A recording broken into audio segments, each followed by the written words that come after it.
From conflicts over jersey numbers to spats with her teammates during video reviews, did Liz Cambage's exit from the Los Angeles Sparks really shock anyone? It came as a premonition if you ask me. Former coach David Fisher saw it coming a mile away when Liz was signed on as the team center. Fans of the LA Sparks couldn't have been more thrilled because, in spite of her less than a formidable track record on and off the court, the Australian superstar is known for breaking basketball records on the daily. And considering how the team had already parted with two of its key players, they needed Liz more than Liz needed them. The Australian did, however, state that it was either playing for the LA Sparks or nothing for her during a press conference arranged shortly after they signed the deal in February 2022, which really makes you think, why would the team release her from her contract in July? Liz played a total of 25 games for the Sparks. That's one season. It wasn't like she was any good for that season either. The Australian player logged in her lowest performing season with 13 points, 6.4 rebounds, and 1.6 blocks, her lowest since her rookie season. This really put in perspective the former Spark coach's comments when the team was signing her on. Fisher claimed, "It's either going to be great or it's going to implode," and implode it did. Cambage wished the team good luck and walked out after a particularly horrible matchup. How does the phrase go again? Dust yourself off and get back in the game? Try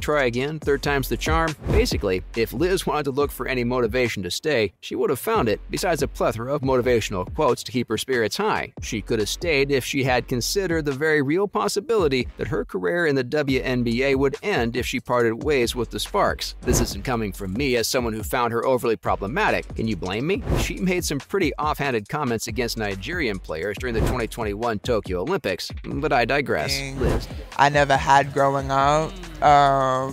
So just giving them love and support, because it's scary coming into this league. Liz, despite the fact that she was considered WNBA gold, had a lot to lose if the team parted ways with her. This would make you think she'd be on her best behavior throughout her one-year contract. Her one-year, $170,000 contract, by the way, she negotiated herself after firing her manager and accusing her of misappropriation. The issue was never mine or Gloria's, it was more his. And anyway, she was making major money and needed the team more than they needed her, but still decided on walking out, literally. The player's last game was against her former team, the Las Vegas Aces. Her career in the WNBA had been tainted with one controversy and then another, but what Cambage is perhaps best known for now is walking out of the Sparks locker room. After the team lost 84-66 against the Las Vegas Aces, Liz can be seen repeatedly yelling at her teammates to pass the ball to her throughout the game, like obsessively wanting the ball. After the first half, with her huffing and puffing, her teammates decided to give her exactly what she wanted in the second half. They passed the ball to her even when it wasn't in play. So yes, the Sparks lost pretty horribly, but something tells me her teammates were okay with it, so long as it taught Liz a valuable lesson about respect. Yeah, we all know what happened next. Liz made a beeline to the locker room, changed clothes, and told her now former teammates, "I can't do this anymore. Good luck to you guys," and was never seen again in the WNBA after her dramatic exit. Well, once again, it's like an area of my game I don't really get to show because I'm always in the post, but like, I'm cash baby. That's what the show is about then. Eric Holloman released a statement claiming the two had parted amicably. Before I get into this, I need you to understand that the Sparks aren't winning any favors either. Sure, Liz was their star player, but reportedly the higher-ups would bend at her every beck and call. When she wanted her jersey to be number 1, they took it away from Amanda Zahui and gave it to her, and then suspended her for an entire season to get off from paying her while she played abroad. Well, that's unrelated, or so I've been told. And when Cambage would degrade her teammates during video reviews, they just accommodate her to suit her new role in the next few games.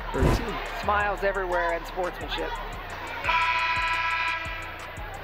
Her teammates had it up to here with her, and the higher-ups were catching up. After she walked out of the locker room and probably made some absurd demands, Sparks managing partner Eric Holloman released a statement saying that the two had parted ways, amicably. Then, a few weeks later, Liz announced that she'd retired from the WNBA, which is funny to me because sources say no one wanted her anyway. Why would they? Well, she's been accused of making racist remarks against Nigerian players during the Olympics. Shortly before Liz announced that she'd be sitting out the 2021 Summer Olympics, reports had surfaced that she called players on the Nigerian team monkeys and told them to go back to their third world country. Cambage is half Nigerian, by the way. Corey, we playing ones today, Corey? How's Corey as a rebounder is the question. He's a really great son. So the story goes, the Australian center accidentally elbowed a player in the Nigerian team during training camp. The two started a verbal spat, things got physical, someone slapped someone, and as Liz walked back to the bench, she turned around and called the players monkeys. Players on the Nigerian team testified that she had indeed called them a racist epithet, and former Opals coach Jenna O'Hay claims the same. Liz, however, denies that she said anything of the sort. She released a statement that while everything happened till the physical altercation, that's about the end of it. Everything after that, including her former coach's testimonial, is fabricated. Cambage would eventually announce her decision to not play in the Olympics at all, citing poor mental health. Another interesting aspect of this was that two of Sparks' top players were Nigerian, and they apparently didn't like Liz that much either.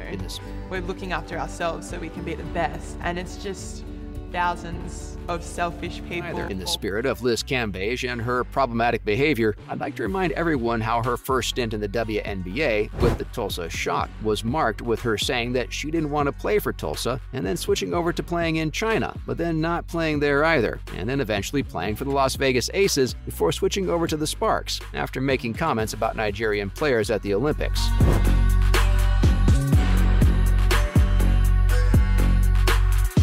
For that, the two Ogwumike sisters claimed that they had talked it over and decided Liz was in the clear, but something tells me they were made to say that by the higher-ups, who desperately wanted her on their team. Because in press interviews afterward, including the ones from Liz's last game with the Sparks, they can be seen rolling their eyes at her.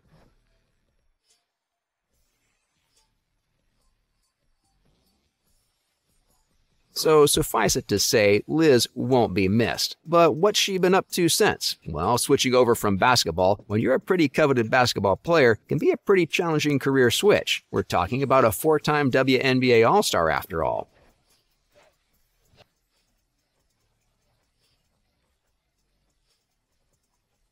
Cambage actually went AWOL for a while. Besides one Instagram post that confirmed her retirement from the WNBA, nobody had seen or heard from her until just recently, when Pip Edwards shared an image with her from Burning Man in Nevada. Found her leaving the WNBA, and with no plans yet to rejoin the WNBL, it looks like Cambage's schedule was cleared up for her to focus on her modeling career and her OnlyFans career.